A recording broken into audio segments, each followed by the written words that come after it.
¿Está listo? Listo. Bueno, muy bien. Pues sean todos, pero muy bienvenidos a este su seminario departamental de Cicata Querétaro del Instituto Politécnico Nacional. El día de hoy tenemos un súper invitado. Tengo un gran orgullo de que nos acompañe el día de hoy y le agradezco enormemente al doctor José Enrique Villa Rivera que haya dispuesto de tiempo para acompañarnos. Permítanme presentarlo. El doctor José Enrique Villa Rivera cursó sus estudios de Ingeniería Química Industrial en la Escuela Superior de Ingeniería Química e Industrias Extractivas del Instituto Politécnico Nacional. Luego realizó la maestría y doctorado en Ciencias Petroleras en el Instituto Francés del Petróleo en Francia. Luego fue director de estudios de posgrado e investigación, coordinador general de vinculación y secretario académico del Instituto Politécnico Nacional. Luego fue nombrado director general de nuestro instituto por el presidente de la República y luego ratificado por otro periodo en forma consecutiva. Fue director general del Instituto Mexicano del Petróleo, luego director general del Consejo Nacional de Ciencia y Tecnología del Gobierno Federal. Luego, por su alto desempeño en la conducción de políticas de educación superior, ciencia, tecnología e innovación, ha sido ampliamente reconocido por diferentes instituciones y fíjese, entre otras. Cuenten los doctorados honoris causa que tiene. Uno por el Instituto Nacional de Ciencias Aplicadas de Lyon, Francia, la Universidad Nacional de Ingeniería de Nicaragua, la Universidad Autónoma de Sinaloa y, por último, la Universidad Autónoma de Chiapas. El gobierno de Francia le otorgó la Orden Nacional de la Legión de Honor en grado de caballero. Recibió la Medalla de Oro de la Organización Mundial de Propiedad Intelectual. Luego le fue otorgado el premio de la Asociación Nacional de Universidades e Instituciones de Educación Superior por su aportación a la educación superior de México. La presea Sentimientos de la Nación por el Honorable Congreso del Estado de Guerrero. Y, como no, la medalla Lázaro Cárdenas del Río por el Instituto Politécnico Nacional. Fue presidente de la Asociación Universitaria Iberoamericana de Posgrado para México y el Caribe. Pertenece a múltiples asociaciones de profesionistas en México. Entre ellas podemos destacar la Academia de Ingeniería, la Academia Panamericana de Ingeniería, el Instituto Mexicano de Ingenieros Químicos, el Colegio de Ingenieros Petroleros. Es miembro honorario del Colegio de Ingenieros Civiles y de la Sociedad Mexicana de Geografía e Historia. Fue miembro del Comité Intersectorial para la Innovación del Gobierno Federal. El día de hoy es presidente del patronato de la Universidad Autónoma Metropolitana. Fue miembro del Comité Técnico del Centro Mario Molina. Es colegiado por el Colegio de Sinaloa y presidente del Comité Académico del Instituto Tecnológico del Petróleo y Energía.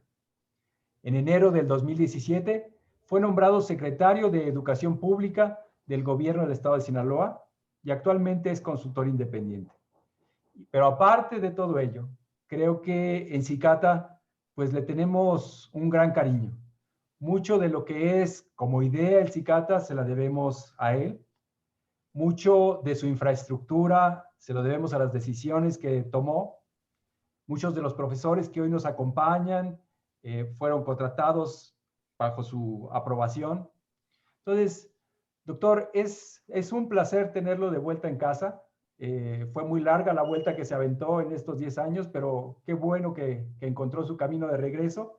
Y pues, por favor, le cedo los micrófonos. Doctor, es verdaderamente un honor tenerlo aquí con nosotros. Muchas gracias, Joaquín. La verdad es que les confieso que cuando me invitó Joaquín a que pudiera darles una charla en este marco del seminario departamental en el posgrado, en los posgrados del Cicata, yo dije, me tardé mucho porque el Cicata para mí es un centro de investigación muy cercano.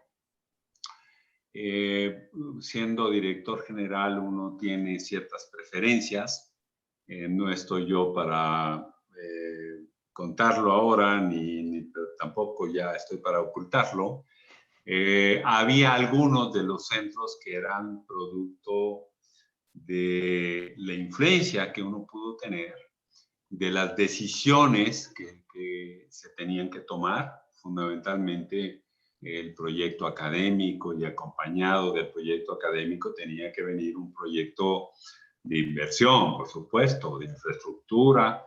Había que tener laboratorios, equipamiento, tener plazas para contratar recursos humanos de calidad. Y en eso, para las decisiones que tomamos en su momento, el CICATA estuvo muy cerquita de nuestra cercanía, etcétera. Además, por supuesto, de que en algún momento en estas decisiones, el doctor Joaquín Salas era el director del centro, que tenía una percepción y un liderazgo claro, que lo sigue teniendo, por supuesto, hacia dónde tenía que dirigirse un centro orientado con las ideas mayores que uno podía tener desde la dirección general, para consolidar un centro que estaba en ciernes, que estaban haciendo. Por eso, la verdad es que me siento muy a gusto estando en casa, estando con ustedes, tener la oportunidad de platicar con ustedes, de verles. En su momento a lo mejor me pueden mostrar su cara, de verles la cara y de ver que están muy activos. Me metí a la página web del CICAT en estos días para tener una cercanía de ustedes, de lo que es el CICAT ahora, para poder hablarles en esta ocasión, en este seminario departamental. Por lo tanto, claro, siempre me gusta más tener la oportunidad de verlos de manera física, no de manera virtual. Yo creo que, como lo vamos a platicar, esta pandemia ha modificado mucho las relaciones que se tienen en el mundo académico, por supuesto. Pero bueno, en la imposibilidad de poder hacerlo, por supuesto, es mejor y es necesario hacerlo de esta manera. Así que, muchas gracias por la invitación. Yo quiero hablarles esta tarde de cómo ha evolucionado el sistema de ciencia, tecnología e innovación en nuestro país. Quizá darles algunos datos de cómo se fue construyendo el sistema de ciencia y tecnología en México, cuáles fueron la construcción de las instituciones y los programas más importantes. Es muy difícil hacer una relatoría, por supuesto, pormenorizada, histórica, de cómo se consolidó el sistema de ciencia y tecnología. Pero les daré algunos datos, algunos flashazos. Después hablaremos un poquito del tema de resultados, es decir, con todo eso que se hizo, qué resultados se tienen en este momento. Y haremos algunas reflexiones finales que tienen que ver, obviamente, con el momento que estamos viviendo, con un cambio, con una transición política, con un cambio en la definición de las políticas en nuestro país, particularmente, por supuesto, de ciencia, tecnología e innovación, y hacia dónde percibo que se está yendo. Yo preparé una presentación que, si me permiten, voy a intentar. Ya estoy como para poder usar la pantalla. Ah, está. Ya puede compartir. Necesito, entonces, no la tengo acá, necesito, voy a irme a mi folder. Voy rapidito.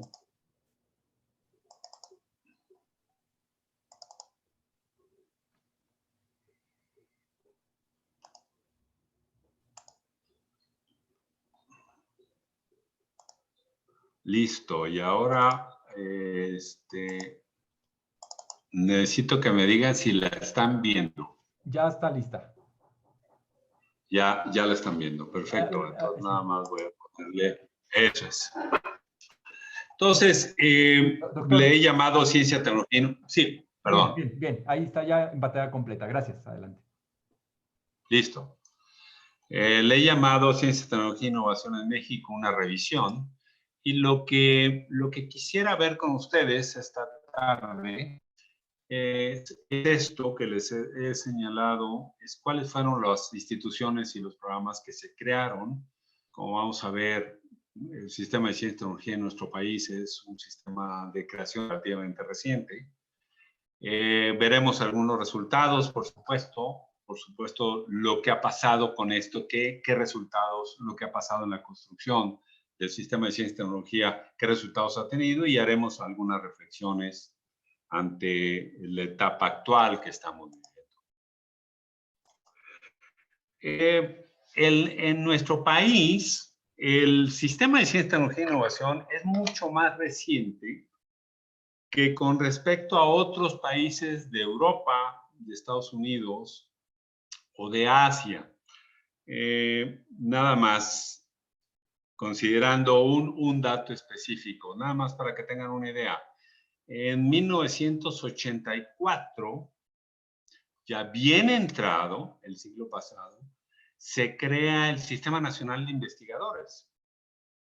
O sea, en 84 apenas se estaba institucionalizando algo que ahora lo vemos como un lugar común del SNI y cómo ha venido creciendo, etcétera. Pero pasó gran parte en el siglo pasado construyéndose estas instituciones y estos programas. Por lo tanto, lo que voy a mostrarles aquí es cómo se fueron adicionando instituciones y programas que fueron construyendo los basamentos del sistema de ciencia, tecnología e innovación de nuestro país. Y lo he separado por 3 etapas. Las décadas de 1900 a 1960, o sea, prácticamente del inicio de la conformación de un sistema, de un verdadero sistema de ciencia y tecnología en nuestro país, basado en la creación de estas instituciones. Y no podríamos pensarlo si no valoramos, por supuesto, la importancia que tuvo la fundación de la Universidad Nacional en 1910 y posteriormente en 1929, cuando se les dota de la autonomía. Su propia evolución permitió la creación de una parte importante en la creación de institutos, en laboratorios de investigación, en la creación del Sistema Nacional de Ciencia y Tecnología en nuestro país. Aparece un hombre en aproximadamente en 1939, que era profesor de física en el MIT, que es fue el físico mexicano Manuel Sandoval Vallarta. Recordemos que él fue director del Politécnico Nacional en sus primeras etapas, 8 años después de haberse creado el Politécnico, de 1944 a 1947.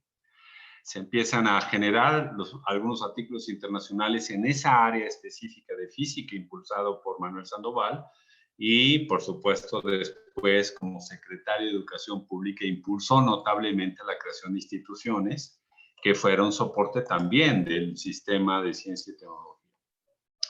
Quizá el primer esfuerzo sistémico después de la creación de la Universidad Nacional fue durante el sexenio del presidente Lázaro Cárdenas.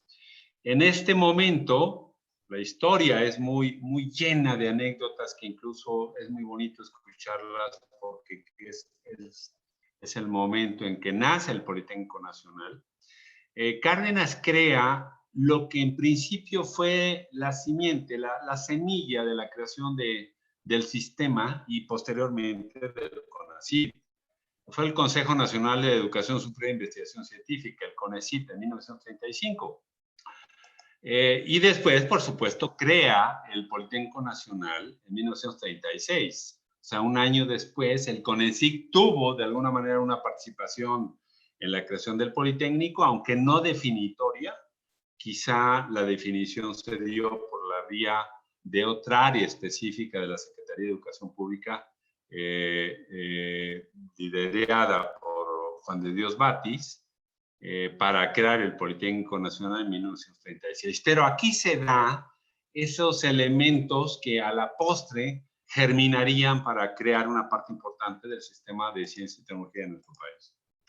Posteriormente, a la salida de Lázaro Cárdenas, entra un nuevo gobierno con una orientación diferente, Manuel Ávila Camacho, modifica un poco el concepto de Cárdenas y funda la Comisión Impulsora y Coordinadora de la Investigación Científica, la CICIC, con el propósito de coordinar estas actividades que estamos señalando en beneficio. Y esta fue modificada en el gobierno de Adolfo Ruiz Cortines, lo que continuó, para crear el Instituto Nacional de Investigación Científica, el INIC, en 1950. Esto fue el preámbulo para la creación de la Academia de la Investigación Científica en 1959, que, como ustedes saben, por supuesto, es la antecesora de la Academia Mexicana de Ciencias en 1996. De 1900 a 1960 se dan estos elementos que eran caracterizados por una clara intención de avanzar, pero con una capacidad institucional y en un entramado de estructuras y presupuesto muy limitado. Es decir, había una idea, había una propuesta, pero no se avanzó realmente en la creación de un verdadero sistema. En 1960, entonces, terminaba una etapa en nuestro país. ¿Cuándo empieza el inicio de las primeras acciones articuladas para la creación del Sistema Nacional de Ciencia y Tecnología?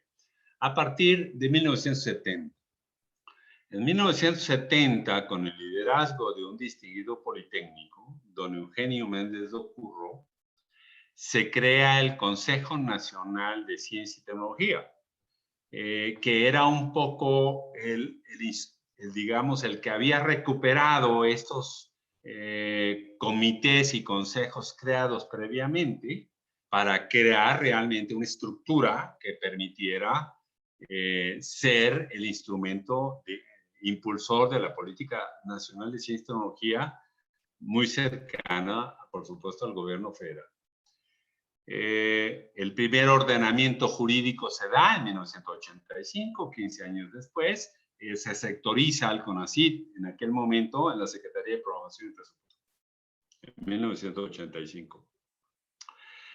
De esta etapa, de 1970 a 1990, podemos decir que empieza todo el programa para formar recursos humanos en el país y en el extranjero. Se establece el programa de becas de posgrado en 1971. Muchos de nosotros salimos en esta época, un poco de los que ya peinamos canas, como un servidor, con los programas que se establecieron con Francia, con Inglaterra, con Estados Unidos, con Alemania, en términos de colaboración, de cooperación. Se crea, como ya señalé, el Sistema Nacional de Investigadores en 1984, en estos 20 años, y a partir de la creación del CONACYT se impulsa notablemente la creación de laboratorios de investigación, creando diferentes centros públicos de investigación en toda la República. Se crean 21 centros públicos de investigación entre 70 y 1990. Digamos, esta etapa está definida como aquella que arranca, que le da un inicio importante al sistema de ciencia, tecnología e innovación en nuestro país. En los 90, después de los principios de los 90, empieza a consolidarse el esfuerzo y la apertura para la creación de realmente una política de ciencia, tecnología e innovación en nuestro país. En 1992 se sectoriza al CONACYT dentro de la Secretaría de Educación Pública. Se establecen nuevos esquemas de interacción entre quien genera conocimiento y quien usa el conocimiento, los esquemas de vinculación academia-empresa. Se establece algo de lo que deberíamos de estar, y yo creo que estamos muy orgullosos en nuestro país, que es todo el sistema de evaluación por pares, para becas, para proyectos, etcétera. Se introducen aspectos de descentralización muy orientados en temas de calidad, y en 91 el Programa Nacional de Posgrados el programa de posgrados se modifica, como veremos a continuación, en el Padrón Nacional de Posgrados de Excelencia, que es el antecesor a lo que tenemos actualmente, que es el Programa Nacional de Posgrados de Calidad. Se da un segundo impulso, después de los 90, para la creación de nuevos centros. Se crean 6 centros de investigación adicionales a los 21. Y, por supuesto, hay el primer ordenamiento jurídico que intentaba fortalecer la actividad científica y tecnológica de nuestro país, que es la Ley para el Fomento de la Investigación Científica y Tecnológica en 1999. Aquí se le orienta a una mayor, digamos, interacción entre el sector productivo y la competitividad, nuevos mecanismos de financiamiento, se establecen fondos concursables, esto que hace relativamente poco fue un problema mayor en términos de su desaparición, los fideicomisos, la figura del Centro Público de Investigación como una nueva categoría de organismos descentralizados, y se incorporan algunos elementos de consulta, como el foro permanente, pero que todavía en este momento tenía poco margen de interacción. Hay un momento en esta historia muy, digamos, esquemática que estoy comentando, que es el cambio, la transición. Se da un cambio de poder en el sentido de la definición de las políticas nacionales y, por supuesto, la de ciencia y tecnología. Entra un nuevo partido al poder. Y aquí hay un elemento que pasa, contrariamente a lo que está pasando ahora, que hay un resurgimiento de muchos actores intentando intervenir en la definición de la política de ciencia y tecnología. El sector privado con sus cámaras, el poder legislativo, las propias universidades, los centros de investigación, los gobiernos estatales, fundamentalmente por la vía de su secretario de Desarrollo Económico, sus secretarios de Educación, y las propias dependencias federales, por supuesto, como la Secretaría de Hacienda, la Secretaría de Economía, que estaban involucradas directamente en la definición de la política de ciencia y tecnología. Hay este cambio 2000-2002 va a definir mucho de lo que hasta ahora tenemos, no solamente porque se crea una modificación a la Ley de Ciencia y Tecnología en el año 2002. Este fue un esfuerzo extraordinario con la participación de estos agentes que mostré hace un momento y que dieron una posibilidad real, en aquel momento así lo creíamos, con la nueva Ley de Ciencia y Tecnología en 2002, de que las cosas iban a cambiar. Se le otorgó a la ciencia y la tecnología un carácter de política de Estado, se crea un nuevo ramo presupuestal que haría que hubiera recursos crecientes, ¿no? Se le otorga al CONACYT un carácter de órgano coordinador de las diferentes actividades de investigación científica y tecnológica de las Secretarías de Estado.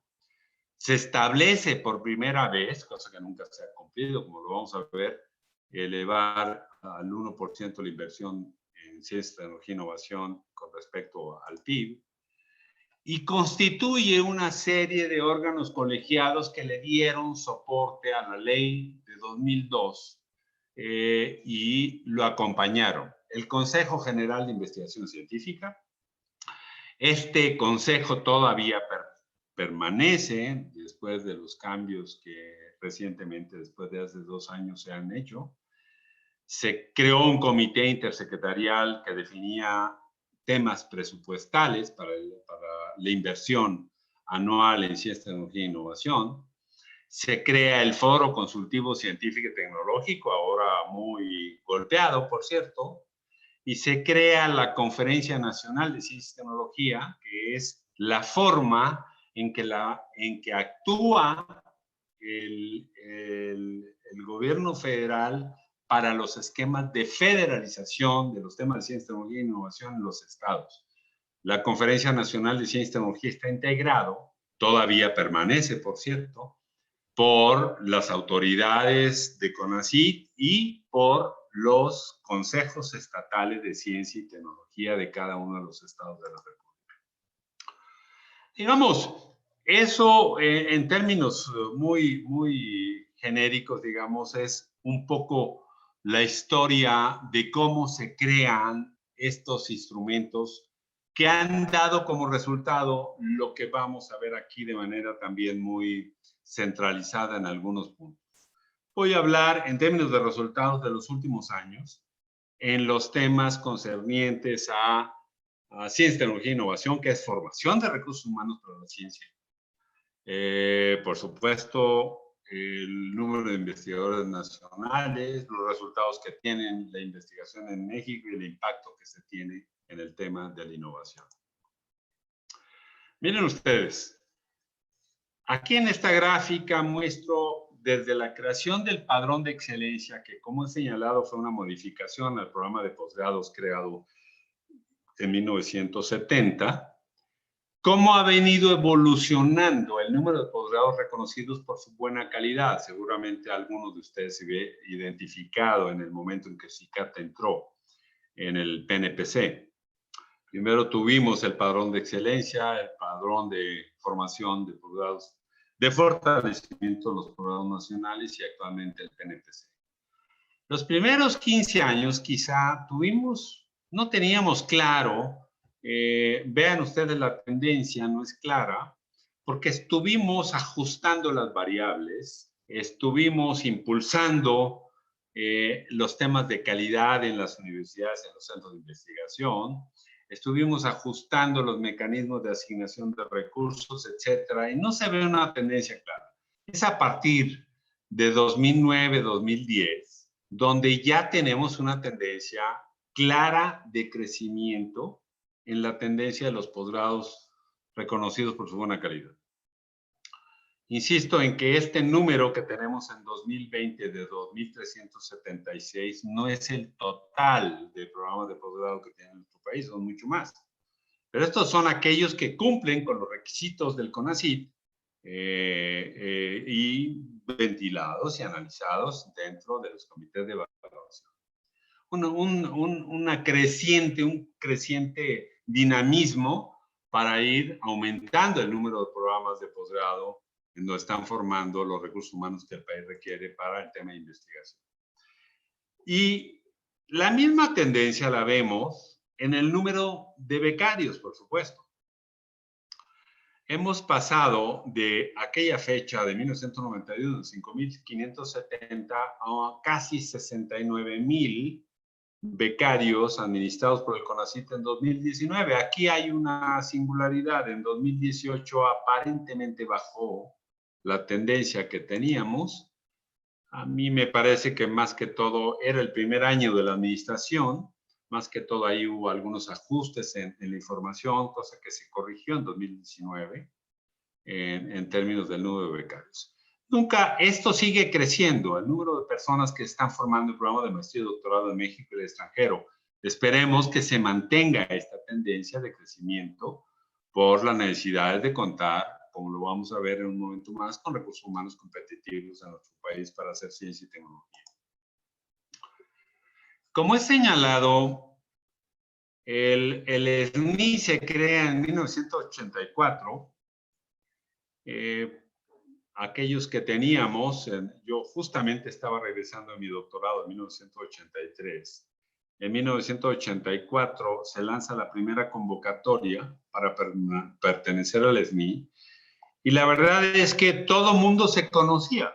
Eran 1.396 los que después de la evaluación salieron positivos o con resultados positivos para ingresar al SNI. Era un puñado de investigadores e investigadoras que estaban centralizados, ubicados en 3, 4, 5 instituciones de educación superior en nuestro país. La Universidad Nacional, el Politécnico Nacional, la Universidad Autónoma Metropolitana, la Universidad, el Centro de Investigación de Estudios Avanzados, etc. Como ustedes pueden ver, esto ha ido evolucionando hasta el año 2020, en donde contamos con un poco menos de 33,000 investigadores nacionales. Ha habido de los últimos 20 años, quizá ha habido un crecimiento constante entre el 4 y el 6% anual de crecimiento en el SNI, que al final de cuentas es quien da una imagen del esfuerzo que ha hecho nuestro país por formar, como lo veíamos en el número de becarios, los investigadores que ahora están generando conocimiento. Esta es, al final de cuentas, la cifra más cercana a las mujeres y los hombres haciendo investigación en todas las instituciones de educación superior, públicas, privadas. Ahora hubo por ahí un problemilla, por supuesto, en este tema, pero al final de cuentas, esta es la capacidad científica de nuestro país, medida en términos del Sistema Nacional de Investigadores. ¿Qué ha pasado? Si tenemos un crecimiento en el número de becarios, si tenemos un crecimiento también en el número de miembros del Sistema Nacional de Investigadores, pues es obvio que el número de publicaciones científicas también tenía que crecer, si estamos evaluando bien, por supuesto. Esta es la evolución desde el año 2001 del año 2000 al 2019 en el número de publicaciones científicas, tomando como referencia Scopus y Imago. Lo que podemos ver y estar muy contentos es de que esto ha tenido un crecimiento pues importante. Ha crecido el SNI, por supuesto, el número de publicaciones científicas ha crecido también. Ahora, ¿es suficiente el número de investigadores, el número de becarios, el número de publicaciones científicas en nuestro país? Pues no lo sabemos, pero la única manera de poder saberlo es si nos comparamos con otros países. En esta gráfica que ustedes ven, están los datos de los primeros 10 países, datos de 2019, en el número de publicaciones científicas medidas por Simago. Vean ustedes China, Estados Unidos, Gran Bretaña, cómo están dentro de los primeros 10. Aparece el primer país latinoamericano en el lugar número 14 y México en el lugar número 30 del ranking en el número de publicaciones científicas, con 27.540.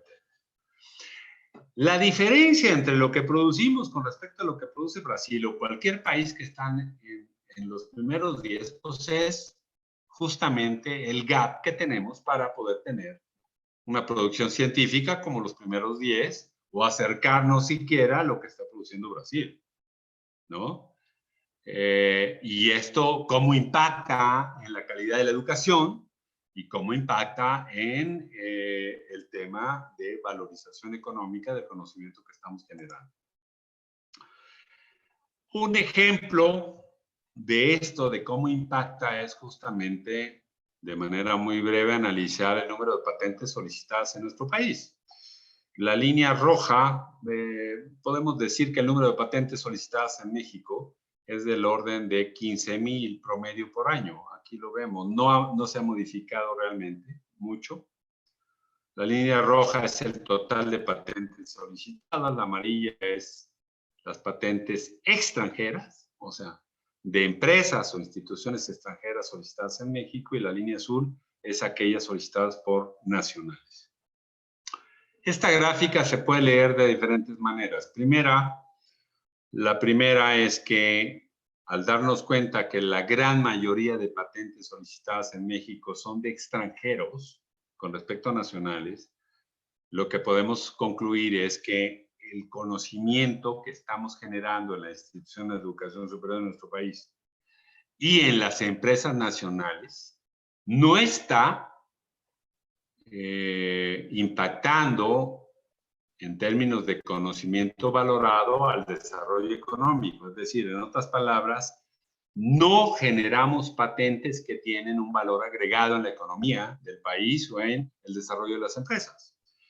La segunda es un poquito más optimista que esta, que es que al darnos cuenta de que hay muchas empresas extranjeras o instituciones extranjeras que solicitan patentamiento en México, pues quiere decir que nuestro país es atractivo para la inversión extranjera.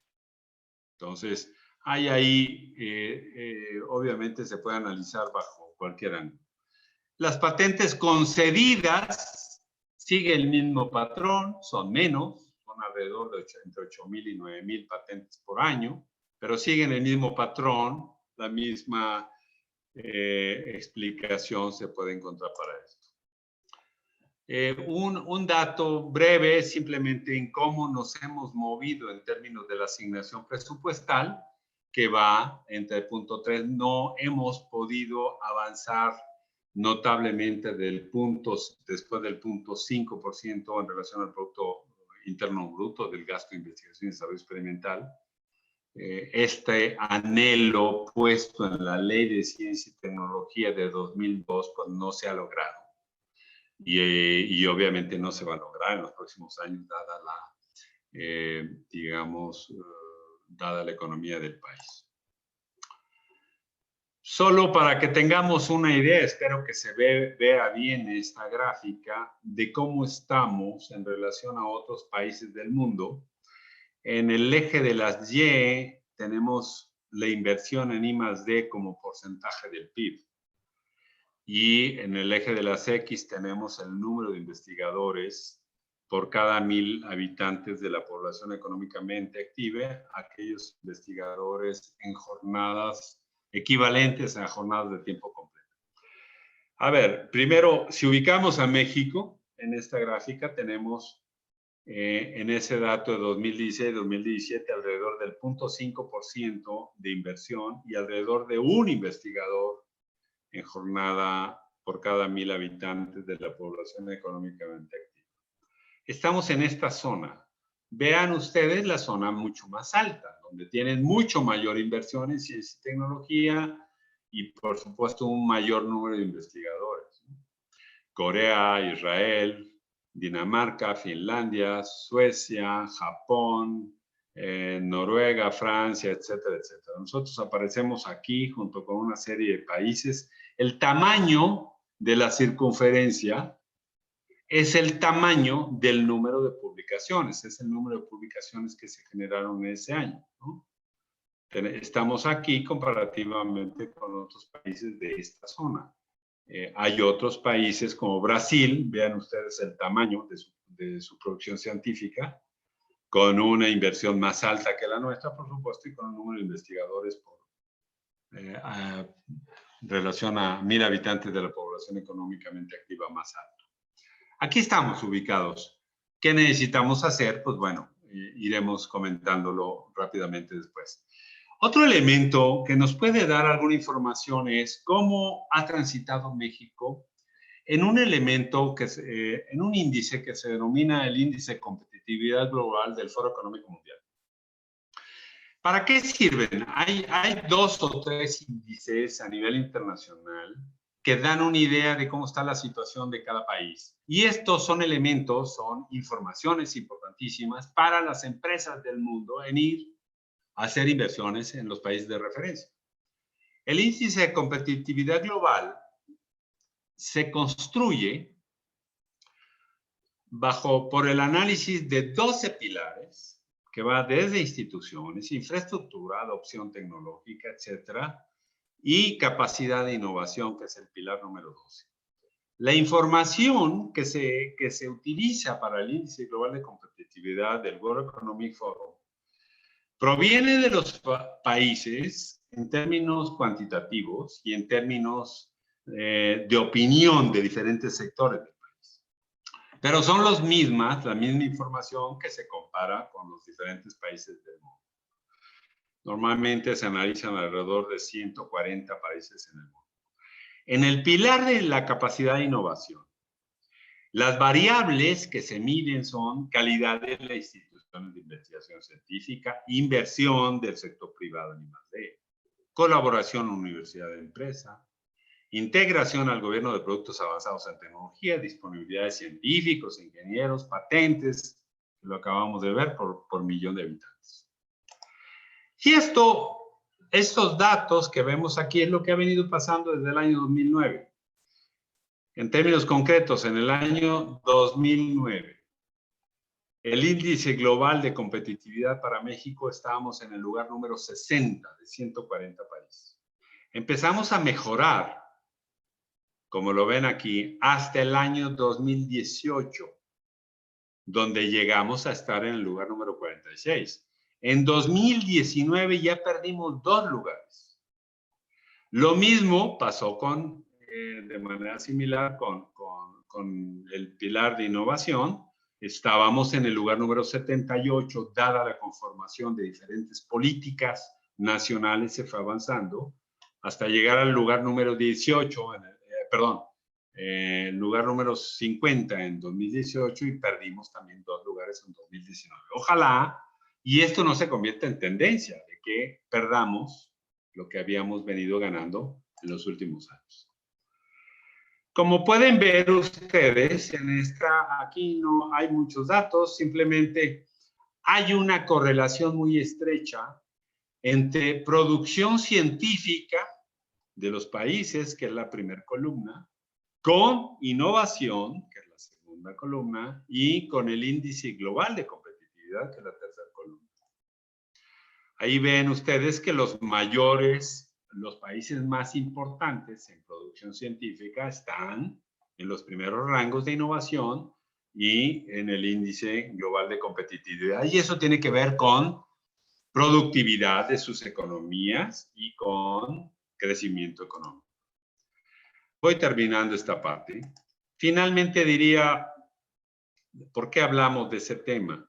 Porque tenemos que estar conscientes que la vida diaria de las instituciones de educación superior, del recurso que alimenta a los centros de investigación, a los laboratorios de investigación, a los becarios, a las posibilidades de salir a congresos, etcétera, etcétera, está asociado de alguna manera con el crecimiento económico del país. El crecimiento económico del país, según los economistas, es función de 2 variables muy sencillitas, que tienen que ver con el crecimiento de la productividad y el crecimiento del empleo.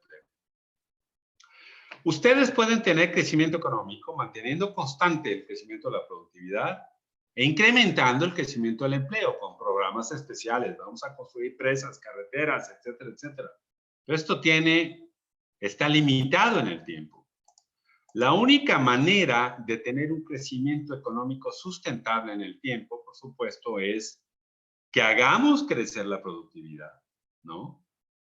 Y por supuesto, para aumentar la productividad, que tiene que ver, por supuesto, de manera directa con el crecimiento económico, tenemos que incrementar la inversión productiva, mejorar la educación, mejorar el mercado laboral, incrementar la inversión en CTI, mejorar los mercados financieros y desarrollar esquemas de emprendedurismo y espíritu empresarial. México, ustedes lo saben mejor que yo, ha venido creciendo, su población económicamente activa ha venido creciendo por encima del 3%. Cada año hay un 3% de más de jóvenes que ingresan al mercado laboral. Y se ha demostrado que si el país o los países no crecen por encima del crecimiento de la población económicamente activa, generan problemas. No hay empleo, hay problemas de estabilidad social, etcétera, etcétera. Y la única manera, pues, es entrar en esta vía del crecimiento de la productividad y de asociar estos temas que hemos comentado. Estoy terminando. Como he comentado, México con tropezones o con acelerones, dependiendo de la época en que esto se analice, ha construido una capacidad para generar conocimiento, ha aumentado el número de instituciones, ha aumentado el número de programas de PNPC, como lo hemos visto, de programas de calidad, ha mandado más jóvenes a estudiar en México y el extranjero, los ha becado, etcétera, etcétera. Sin embargo, obviamente el tema, se han venido haciendo bien las cosas, pero hay que avanzar a una velocidad de manera mucho más acelerada para alcanzar los otros países que van con una velocidad mucho más alta. Ha sido un proceso complicado en donde han tenido que interactuar múltiples factores para ir consolidando el sistema de ciencia y tecnología. Pero por supuesto, lo menos que podemos decir es que nuestro país cuenta con un pasado en la materia, cuenta con una historia Por lo tanto, cuando queremos transformar algo, hay que valorar esa historia. Por supuesto, asimilarla y hacer lo necesario por cambiarla para mejorar, no para destruir lo que tenemos.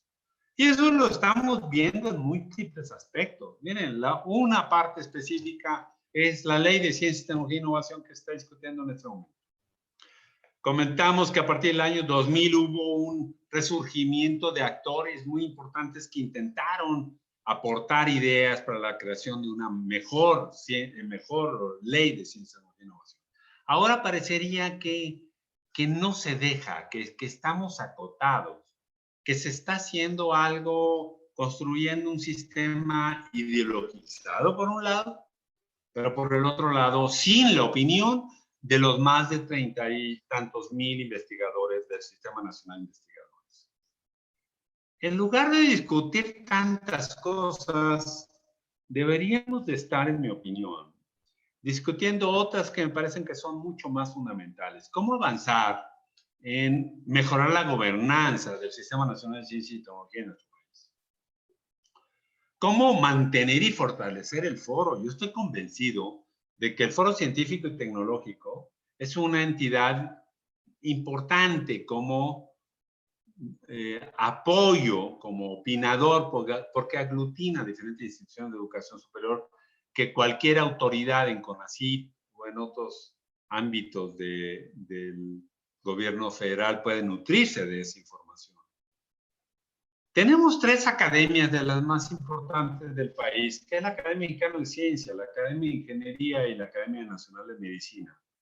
Estas academias habían vivido de alguna manera del presupuesto que se otorgaba como fondos para la operación de las mismas. Entonces se ha quitado.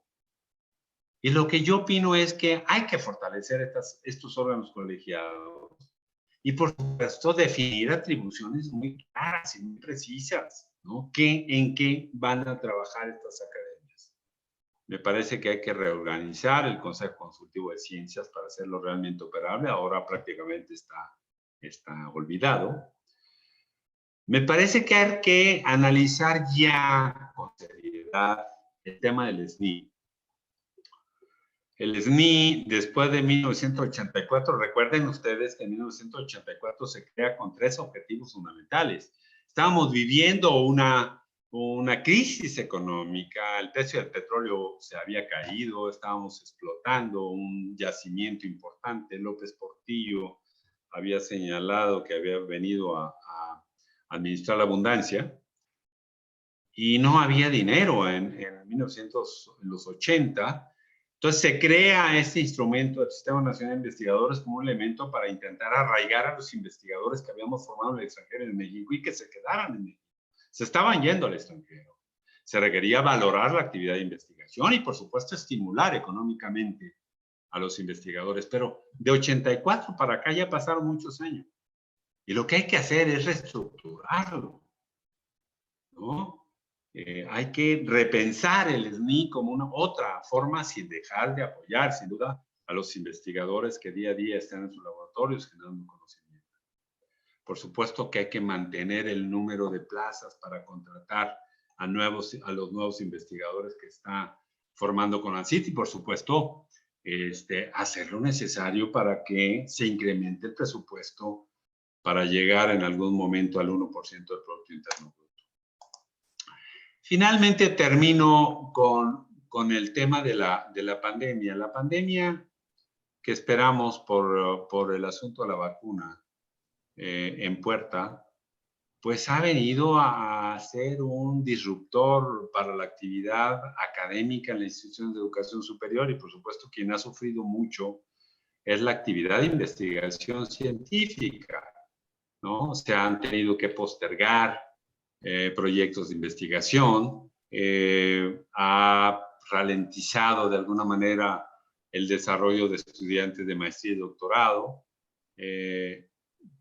Hay un resurgimiento de esto que estamos haciendo ahora de reuniones virtuales, ¿no? que intentan suplir de alguna manera la interactividad física. No está muy claro, al menos yo no lo veo, cuáles van a ser las consecuencias a mediano plazo, pero hay amenazas, por supuesto, importantes ya que se relacionan con la cantidad de recursos que CONACYT tiene para apoyar la actividad científica y tecnológica, además las instituciones. Cuando hay temas de crisis, se reorientan los recursos para hacer otras cosas, pero por el otro lado, hay una reducción notable de los recursos reales del presupuesto del Consejo, con crisis o sin crisis. Y eso va a tener un impacto importante en el desarrollo de las actividades de los centros de investigación y las instituciones de educación superior. Tenemos que, en mi opinión, aprovechar esta crisis y tenemos que aguantarla. No hay otra forma de poder sobrellevarla. Hay que tener esquemas de resiliencia muy metidos y de flexibilidad que nos permitan trabajar. Si antes era necesario, ahora es mucho más necesario y más que nunca reforzar todos los esquemas de colaboración con otros grupos de investigación, con otras instituciones, etc. Y termino, estimados amigos, señalando aquello que Winston Churchill señaló en algún momento, pues nunca hay que dejar que una buena crisis se nos vaya de paso. Hay que aprovecharla, que no se nos desperdicie, para hacer lo que tenemos que hacer para seguir trabajando en beneficio de nuestro país. Esto era lo que quería comentar con ustedes hoy. Espero que les ayude y que ayude a discutir muchas cosas en el seno de los órganos colegiados. Y, por supuesto, si consideras adecuado, Joaquín, estoy dispuesto a contestar algunas preguntas que salgan por ahí. Doctor, muchísimas gracias. Marisol, ¿nos ayudas con las preguntas, por favor? Claro que sí, Joaquín. Antes que nada, pues muchísimas gracias por la presentación. Empezamos. De parte de Alejandro Gómez, dice, gracias por tan interesante presentación. ¿Qué podría comentar de los primeros resultados después de 1970, comparándolos con países como Corea del Sur? Gracias. ¿Les parece que juntemos unas 3, por ejemplo, y contesto en bloque? Claro. Muchas gracias. ¿Cuáles son los retos que surgen, ¿cuáles son los retos que surgen con el nuevo reglamento del SNI? De parte de Hugo Rodríguez. Y la tercera sería, ¿cuáles son las virtudes y dificultades de la desaparición de fideicomisos en la distribución de los recursos para la ciencia en México? Muy bien, pues muy en la coyuntura las preguntas, muy bien. A ver, voy a empezar de la última para atrás. El tema de los fideicomisos. Miren, siendo director general de CONACYT, por supuesto que me tocó manejar los fideicomisos de ciencia que tenía CONACYT y que ahora han desaparecido. Recuerdo que en algún momento teníamos algunos de ellos que habían tenido muy poca operación, es decir, que teníamos recursos, pero no habíamos lanzado convocatorias o no había reglas de operación, etc. Uno de ellos, por ejemplo, era el FORDECYT.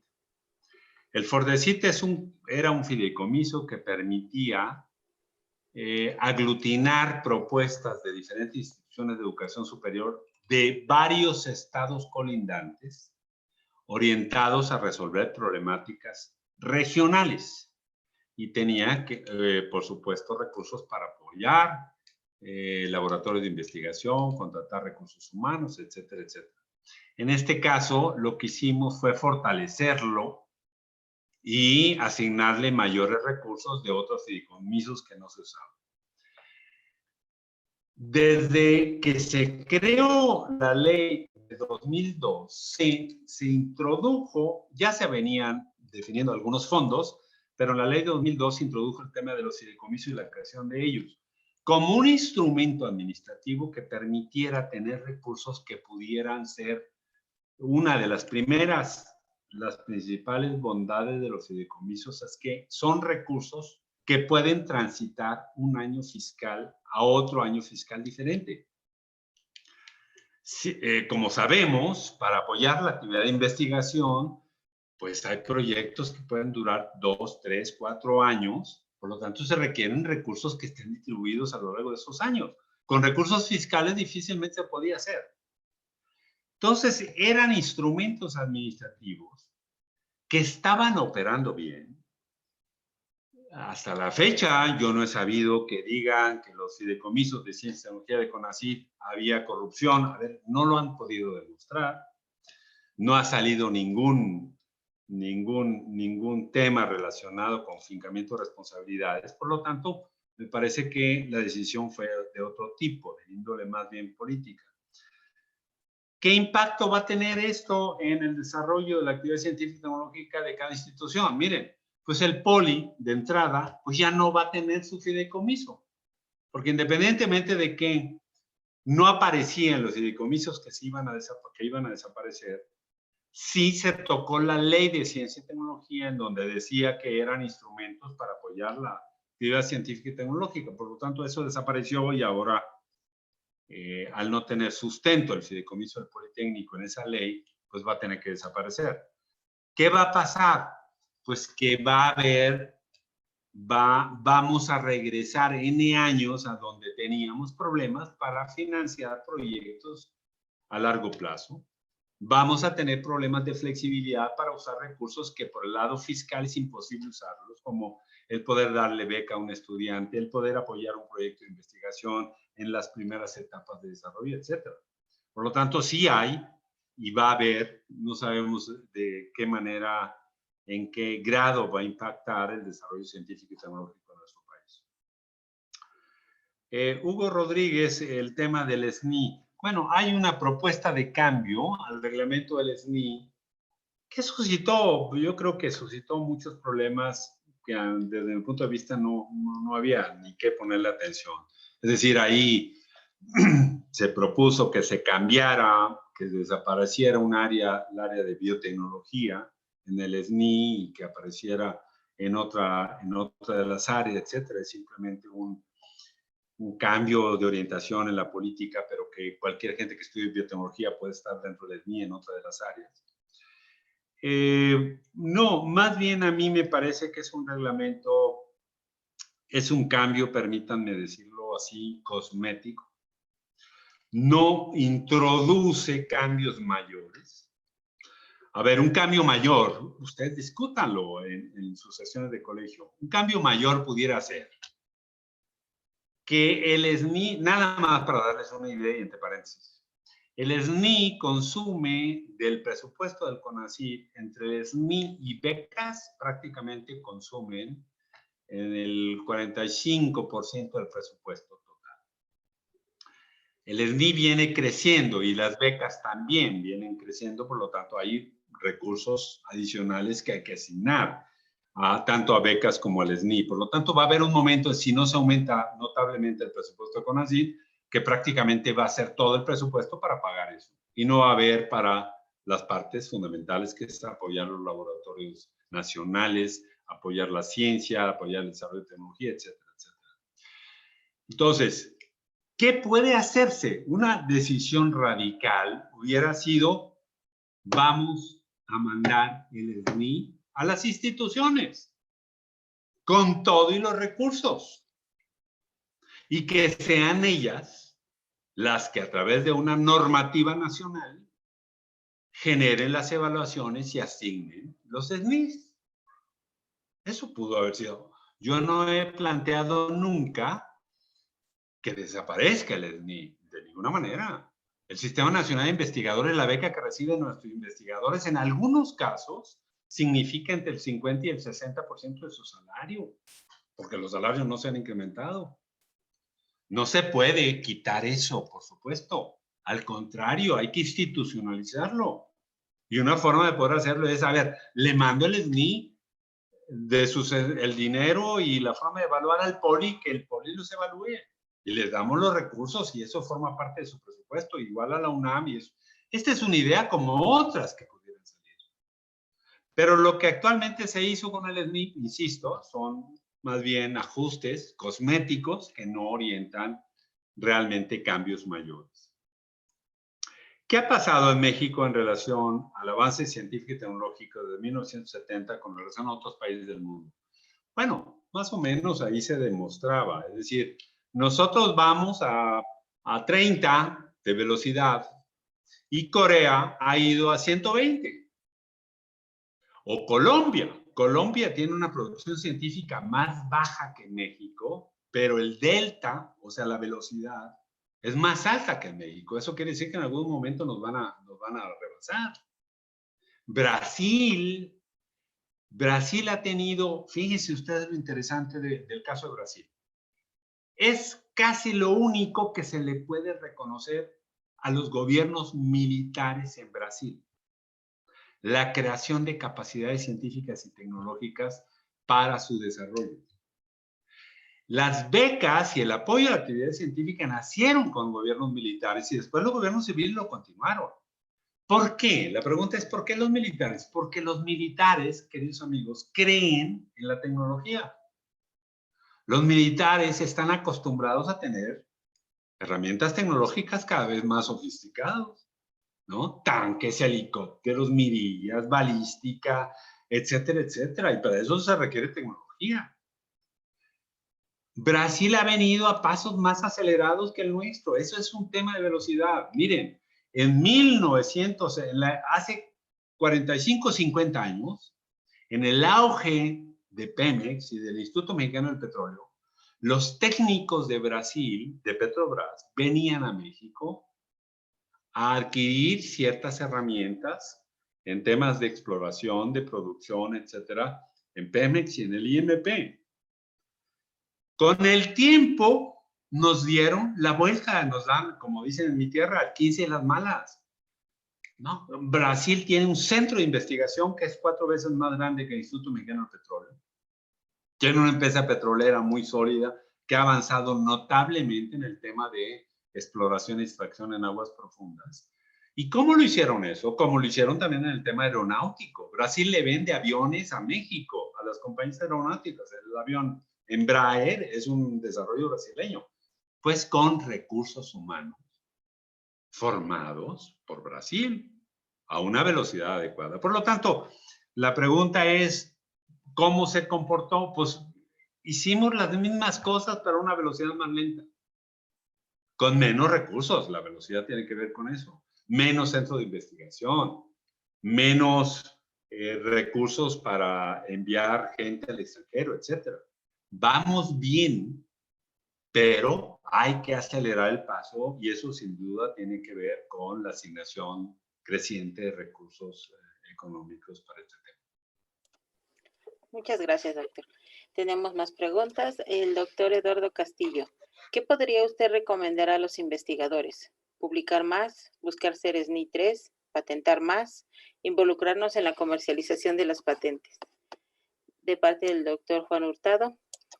Si la fórmula para el crecimiento parece tan directa, ¿por qué no hemos sido capaces de aplicarla desde su punto de vista?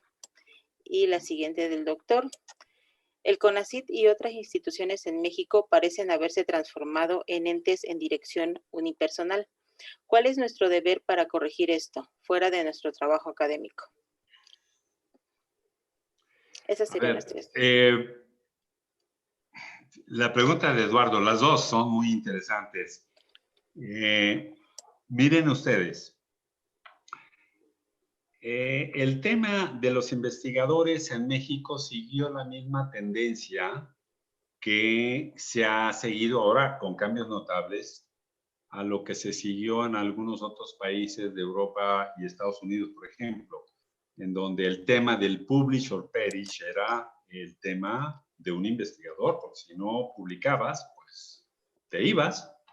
Algunos de ustedes seguramente han hecho estancias en instituciones en Estados Unidos en donde o publicabas o en la evaluación de 2, 3 años te echaban para afuera o te quedabas sin salario 2 meses al año porque el salario de esos 2 meses al año venía asociado a los recursos que tú podrías atraer a través de proyectos de investigación.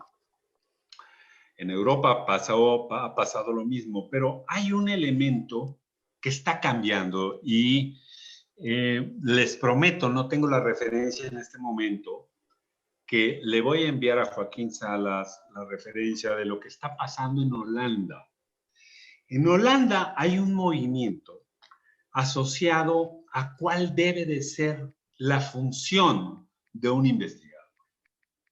Y curiosamente, el tema de publicar ya dejó de ser el tema más importante para un investigador en las instituciones de educación superior. Y ahora se están orientando bajo otros mecanismos de estímulos hacia la atracción de nuevos jóvenes para la carrera de investigación. ¿Eso qué quiere decir? Que están estimulando más la función de docencia. Están estimulando más la función de interacción con jóvenes para atraerlos a la tarea de las ciencias duras y su tarea como investigador. ¿Qué debemos de hacer en nuestro país? Miren, el SNI ha venido dando tumbos en ese sentido. En su momento nos preocupaba que las áreas tecnológicas no estaban representadas en alguna de las comisiones. Entonces se crea un área tecnológica con dificultades para poder saber si una publicación científica era equivalente a una patente o si era equivalente a un proyecto vinculado, etcétera, etcétera, que no se ha resuelto. O a cualquier figura de propiedad industrial. Después se estimuló a los investigadores a través de darles alguna posibilidad de atracción, o se premiaba de alguna manera que estuvieran dando clases en licenciatura o a nivel medio superior y que pudieran atraer jóvenes a la carrera científica. También ahí está y ha venido avanzando, pero no hemos definido claramente un modelo. ¿Y por qué no hemos definido claramente un modelo? Se está intentando hacer con algo que yo no estoy muy de acuerdo, que es intentar buscar, porque además la ciencia para eso es, la tecnología para eso es, para generar conocimiento, por un lado, para acrecentar el conocimiento del reservorio, el conocimiento universal, pero por el otro lado, para que ese conocimiento sirva para resolver problemas sociales, porque si no, pues entonces estamos generando conocimiento que nadie usa en nuestro país.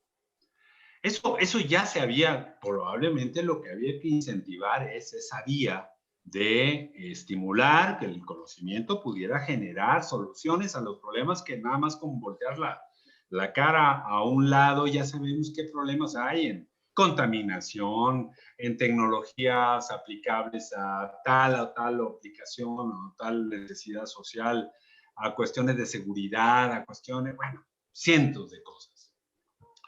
Pero entonces no hemos definido un modelo claramente que nos permita estimular en las propias instituciones hacia dónde se debe encaminar el investigador y dejar de publicar por publicar, porque eso me da la beca EDD en el Poli y me da la beca el SNI, etcétera. Entonces, incluso el propio SNI ha orientado a que las políticas institucionales asociadas a la productividad de su personal no tenga mayor influencia en la propia institución, porque se las definen afuera, ¿no?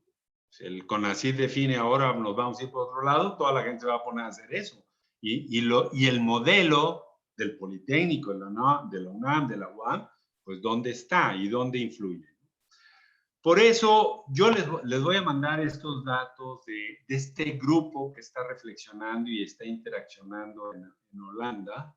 Es en Holanda y en Bélgica sobre un nuevo esquema orientado a la tarea que debe jugar el investigador en el futuro como responsable socialmente.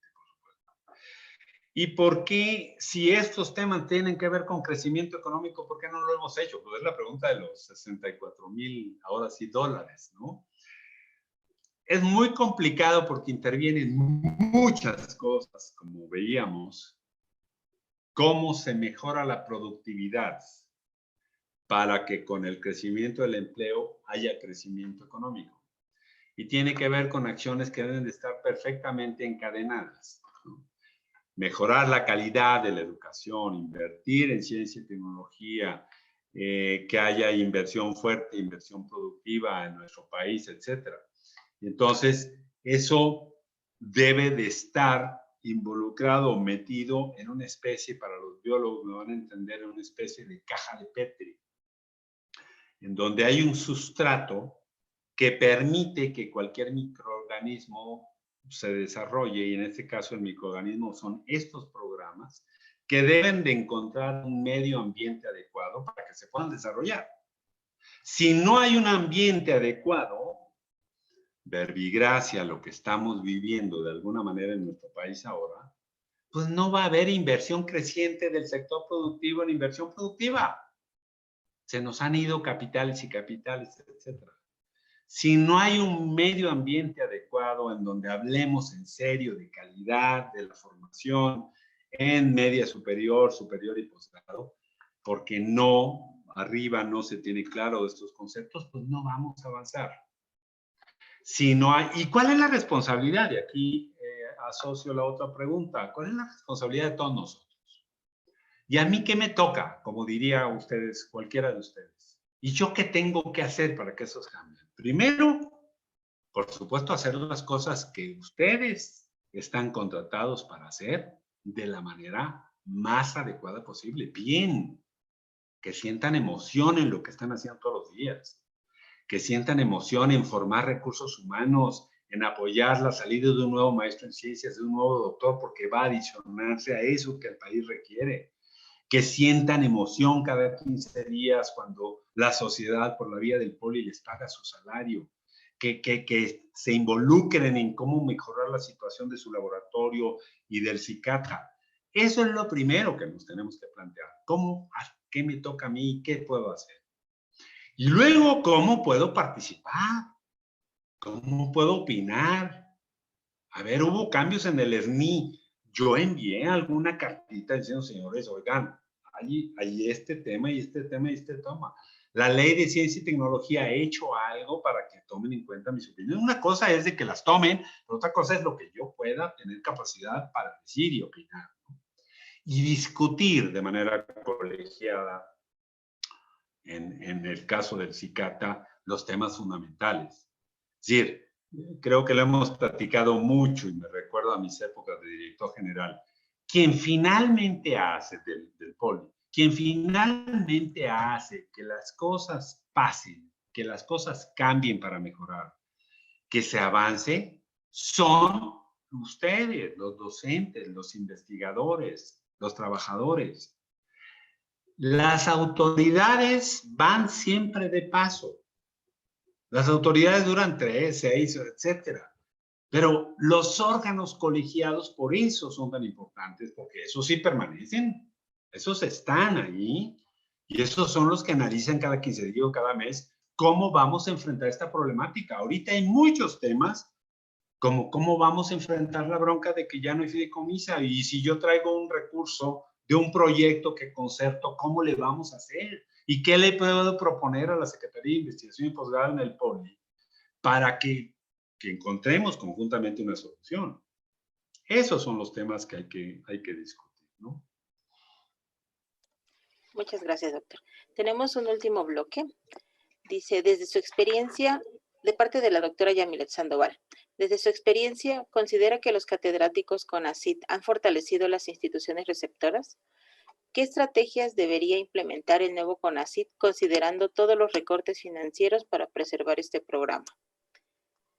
De parte de Max, ¿cuál es su perspectiva respecto a la propuesta que en la Ley de Ciencia y Tecnología se incluya las humanidades? De José Prado, con las actuales limitaciones presupuestales, ¿qué sugerencia podría hacerle a los estudiantes de posgrado de nuevo ingreso que están proponiendo proyectos de investigación ambiciosos que requieren presupuestos elevados para su realización? Y por último, de Hugo Rodríguez, ¿qué hace falta para incrementar la vinculación con el sector productivo, como sucede en otros países, para el financiamiento de proyectos de investigación? Y nada más. Bien, muy bien. Están muy preguntones, cosa que me da mucho gusto, ¿eh? Muy bien. Con mi esposa siempre traemos ahí ella durante un buen tiempo se dedicó al tema de la educación básica. Y entonces en las conferencias, en las pláticas, ahí lo primero que nos preguntamos es, ¿y te preguntaron cosas? ¿Cuántas preguntas tuviste? Eso daba la medición del termómetro de si había estado aburrido o interesante la plática. Bien, agradeciéndoles, entiendo que es el último bloque, la posibilidad de contestar y oírlos y de contestar estas preguntas. La doctora Sandoval, en temas de las cátedras de CONACYT y cómo hacer para que éstas crezcan y qué impacto han tenido.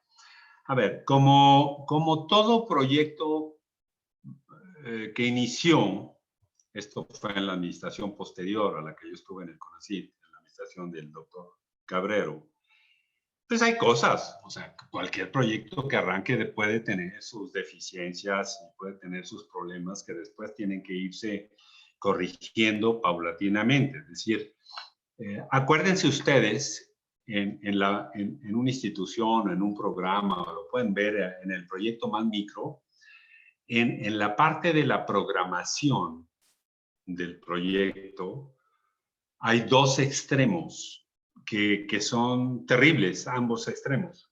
Lo primero es la parálisis por el análisis, que quiere decir, no voy a hacer nada hasta que lo tenga completamente analizado. Y entonces ahí me quedo y no avanzo y no hago nada. Y el otro extremo es la confusión por la acción.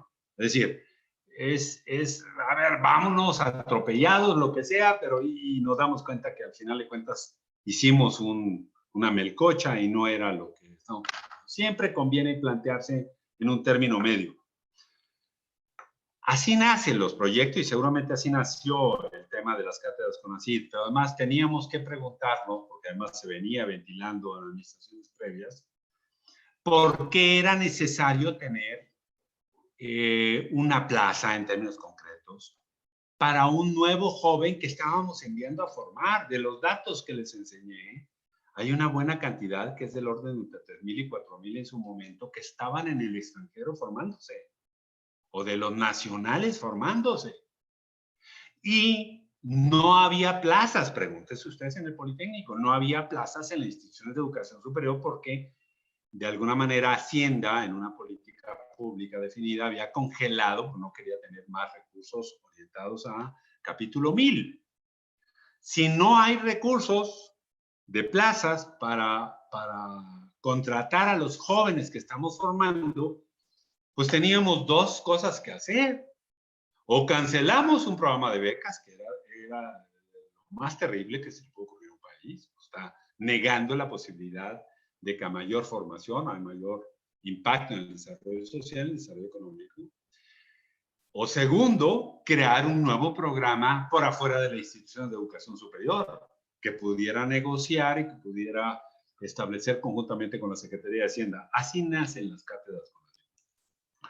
Que en mi opinión, lo mismo que con el SNI, ya debemos en algún momento transferir esas cátedras a las instituciones de educación superior con todo el recurso. ¿Por qué? Porque aquí viene la pregunta de la doctora Sandoval. En varios casos, no he visto ningún estudio, lo siento, de un análisis serio de cómo ha impactado las cátedras CONACYT en el desarrollo de las instituciones.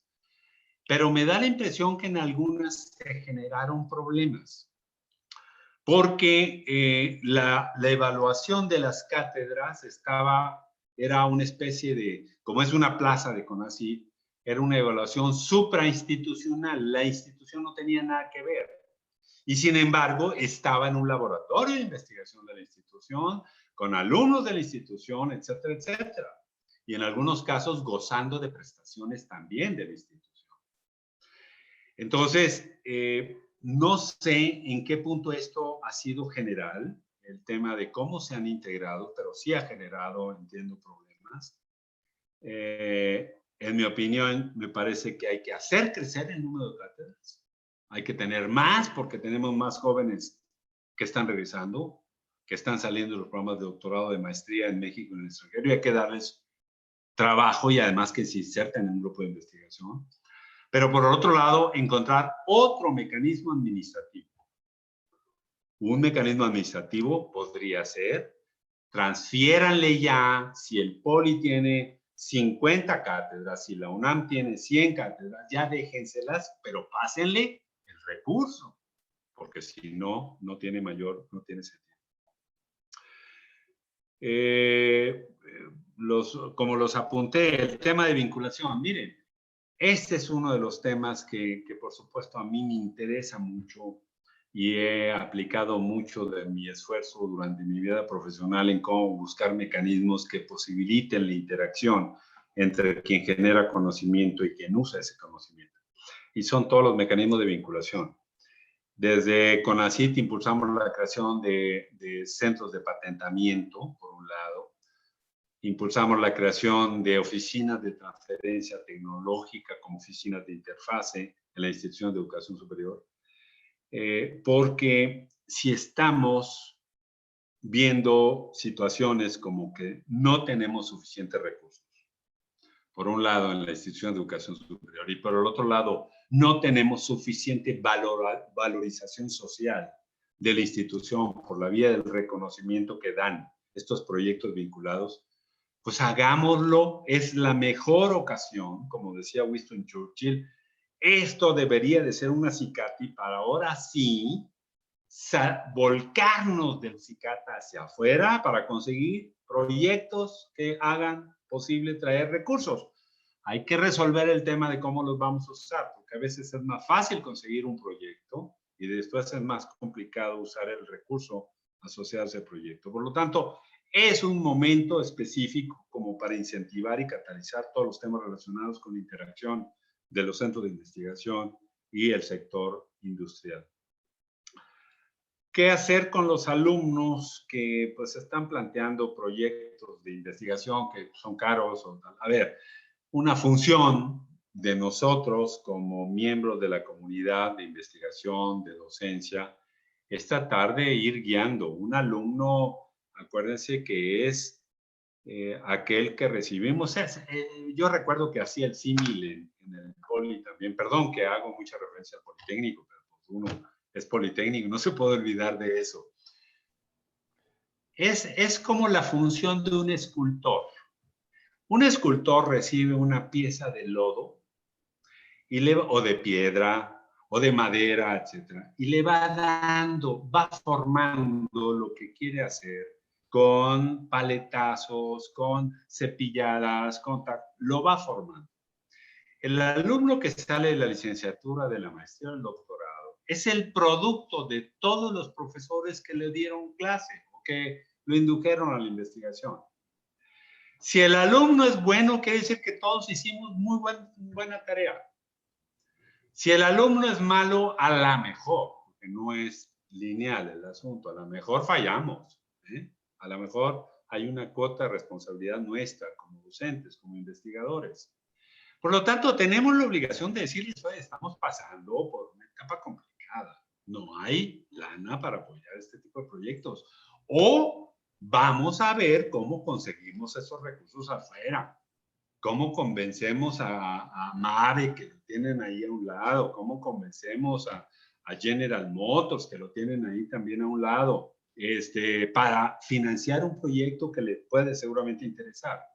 Es decir, ahí hay una serie de aspectos que puede hacer el investigador, el docente, para apoyar a los alumnos. Y finalmente, las humanidades dentro del esquema de sistemología, pero por supuesto eso no debería de ser un problema, como lo han manifestado. Yo creo que sí, no se entiende el impacto de una tecnología o de una actividad científica en una comunidad, etcétera, si no vemos todo el tema asociado al hombre, a la mujer, a la humanidad.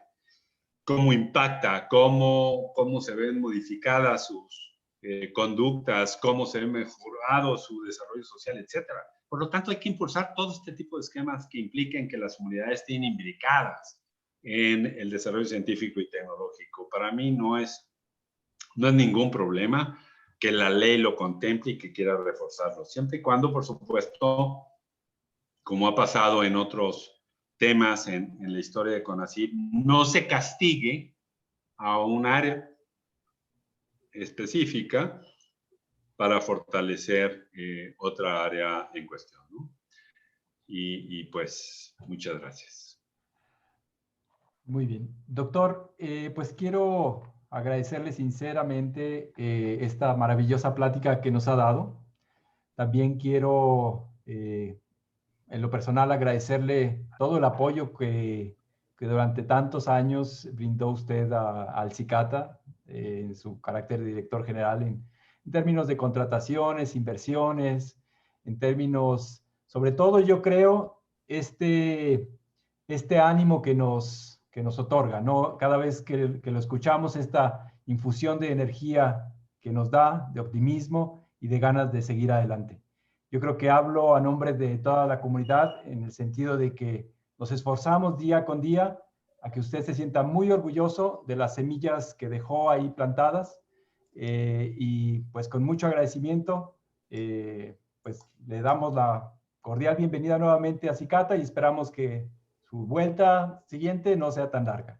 Muchísimas gracias por su plática. Muchas gracias, Joaquín. Estoy viendo aquí el diploma.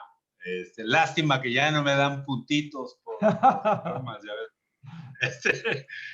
Muchas gracias. Lo guardaré con mucho cariño, como el cariño que le tengo al CICATA. Y a todos ustedes. Me da mucho gusto ver a los que pude ver por ahí, a los amigos, a Rosalía, que anda aquí de colada en el CICATA, que me da mucho gusto verla. A Santiago Reyes, que por aquí lo estoy viendo también, a todos ustedes, por supuesto, de manera principal, al personal del CICATA. Échenle muchas ganas y hagan de la frase de Winston Churchill una realidad, ¿no? No puede ser que nos achicopalemos porque tenemos todo encima. No, hay que salir adelante, siempre airosos, tratando de hacer algo, en primer lugar, para su centro, y en segundo lugar, eso es un impacto notable que seguramente va a tener el Instituto Politécnico Nacional, ¿no? Muchas gracias a todos, me da gusto saludarlos de nuevo. Cuídense mucho, el asunto del COVID no ha terminado, afortunadamente vemos una rendijita en términos de una pronta aplicación de vacunas, pero la cosa está muy feita, sobre todo en la Ciudad de México está muy, muy complicada, ¿no? Gracias y un abrazo para todas y todos. Gracias a usted, doctor. Que tenga buena tarde. Y muchas gracias a todos ustedes por su atención. Este fue el seminario departamental de CICATA Querétaro del Instituto Politécnico Nacional. Nos vemos el próximo martes. Muchas gracias a todos. Hasta luego.